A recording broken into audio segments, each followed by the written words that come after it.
Good morning. So first up, Rush Limbaugh, Lisa, taking the opportunity to really slam Democrats on what he saw play out yesterday as we await day 3 on Capitol Hill. Yeah, I never know what he's thinking. You know? but here's the thing. I really, it was Jay Johnson, President Obama's Department of Homeland Security secretary, who had told us that our election system is too decentralized to worry about Russian hacking.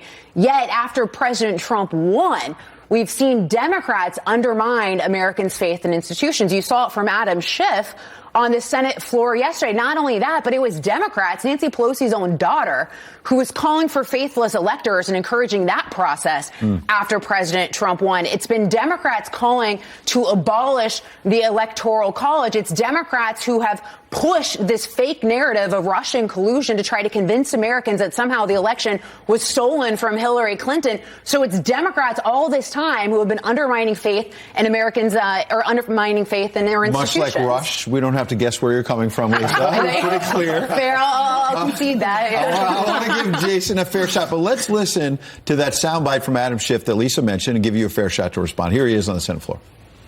The president's misconduct cannot be decided at the ballot box, for we cannot be assured that the vote will be fairly won. In obstructing the investigation into his own wrongdoing, the president has shown that he believes that he's above the law and scornful of constraint. The president's misconduct, he says, cannot be decided at the ballot box. How do you back that up? Well, I think, again, Lisa, I love Lisa, but one of the things that she's got incorrect is that the entire intelligence community says that Russia interfered in our elections, which was the purpose of the Russia inquiry. So, again, I think that's pretty clear. And I think, And then they found no collusion, right? So is there any evidence you have that they changed votes that changed the results of 2016? The point is that Russia is very much wants to get involved in our elections. And we know that President Trump, with his actions with Ukraine, cannot be necessarily trusted to, have a fair process where he goes up against his opponent and does not have any. So, Liz, is this all about undermining the next election? Yeah, absolutely it is. And not only the presidential election, also the Senate election. I think we've heard a great deal about how the Senate process is unfair. They're trying to put pressure on Lisa Murkowski and Susan Collins.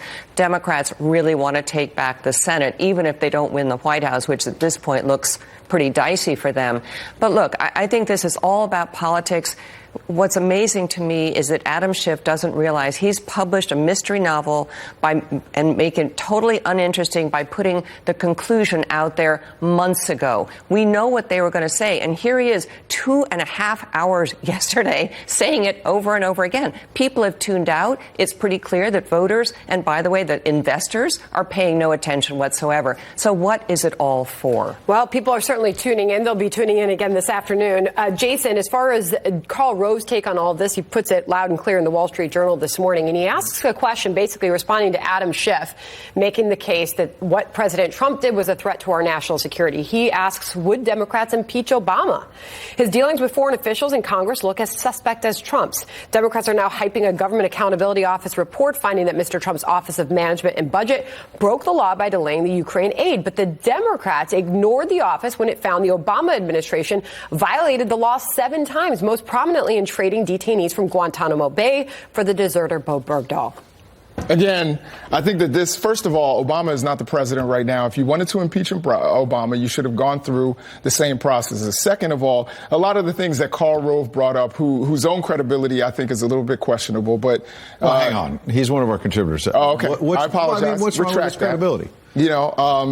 I think that there are questions about some of the things that he's done in his political career that are questionable. But again, apologies. I'll retract that part. You're free to speak. I don't want to undermine one of our contributors if there's not something specific that you're saying. But let's focus on the matter at hand that Sandra asked. Right. The precedent that this assessed, Jason, is the question. Lisa?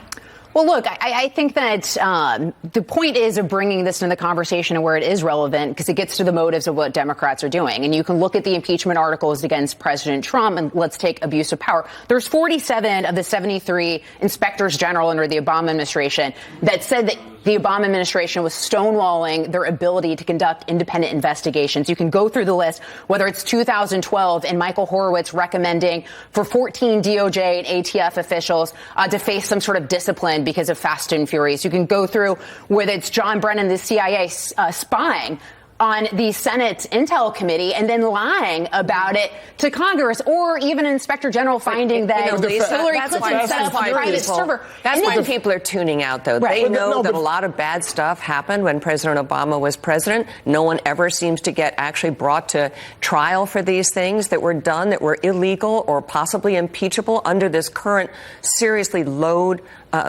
standard. And I think that is what America should be focused on. What we should be focused on is that going forward, every president is going to be impeachable by the terms that the House has now established. Stop Jason before I want to give him a chance to respond to that. Let me just say, in terms of Fast and Furious and the documents that weren't turned over, number one, President Obama made a formal request for executive privilege. That's something that President Trump has not done or did not do. Because they weren't subpoenaed. So therefore, because the House did not actually ask for, as and those witnesses. When we talk about, documents in an impeachment trial, we're talking about 90,000 documents were turned over by the Clinton impeachment trial, and President Trump has stonewalled completely. Well, hang on, but the president turned over thousands and thousands of documents in the case of the Mueller report, for example. All of that was turned over. You didn't get enough on Ukraine, I understand. Can we just also take a step back on this, right? So President Trump, you look at the phone call that he had, which one, he took the initiative on his own to declass and release to the American people. Transparency. He did not. Secondly, yes, he did. That's not true. Actually, that transcript is not an actual transcript. Hold on. I'm not finished. Secondly, the conversation he had with President Zelensky. You have Zelensky on the record multiple times saying, hey, look, I faced no pressure during this conversation. By no means did I face, any sort of pressure. But Democrats have said, hang on, because Zelensky wants the money, so he doesn't want to take on President Trump. The aid was released, and also, mind you, the aid went further than anything we saw from President Obama because President Trump actually sent lethal aid when Obama was I'll agree with you there. I agree with you there. Bring up one of the facts that Karl Rove brings up in his piece is that hot mic moment, March 2012. Right. Let's roll the tape. This is my last election. Yeah. After my election, I have more flexibility. Yeah. And I transmit this information to Vladimir. Right. If I get elected, I got more flexibility. Tell Vladimir. Again, what I think contextually, you're taking that completely out of context. What he's saying there is that do not interfere in our elections. I have one election, I have more flexibility to work with you, but do not interfere in our elelection. Totally different. He's saying don't interfere in my re-election. That's a little different. He's saying don't mess up my re-election. Which is totally okay. Don't interfere is different than we want to favor interfere in our election. Why don't we end on a 2020 note and throw up this Monmouth poll, which now has Bloomberg fourth nationally. Get your thoughts from all of you on that, while Biden's the front runner at 30%. Sorry. Well, so it's going to say, if you're Bloomberg, obviously he's hoping that no one emerges as the front runner from the four early contests. I think Bernie Sanders is the one who's really being underestimated here. We've talked about this before, Ed, but you've got Bernie Sanders. He almost won Iowa. He won New Hampshire by double digits. So he could potentially win Iowa and New Hampshire and then head into Nevada and South Carolina with some serious steam. And if you're Biden, the whole premise of your candidacy is I'm the most electable, and you lose Iowa and New Hampshire, at what point do you miss the opportunity to prove that Biden, though, leading, at least right now in the polls, big in South Carolina, Jason. Yes, I think that one of the things about Bloomberg, he needs to take his money, put it behind whoever the eventual nominee is. He says he's going to put $2 billion. He's not going to win, particularly because African Americans do not trust him because of stop and frisk. And you apologize at the 11th hour. It doesn't separate you from President Trump. They both support stop and frisk, and all of a sudden he wants to go on an apology tour. It's far too late. So interestingly about this polling on Bloomberg, he has in a couple of polls, yes, reached 8% or whatever. On average, it's about 6%.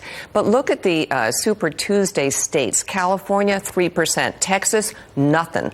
Massachusetts, nothing. I mean, I don't know where this polling is coming from, because in all those states, which he actually has to win, he has to do very well in Super Tuesday to be taken seriously, and to get to that brokered convention, he has to have a lot of delegates. I don't see it happening. That's our A-team on this Thursday morning. Appreciate it. Lisa, Jason, and Liz, thank you.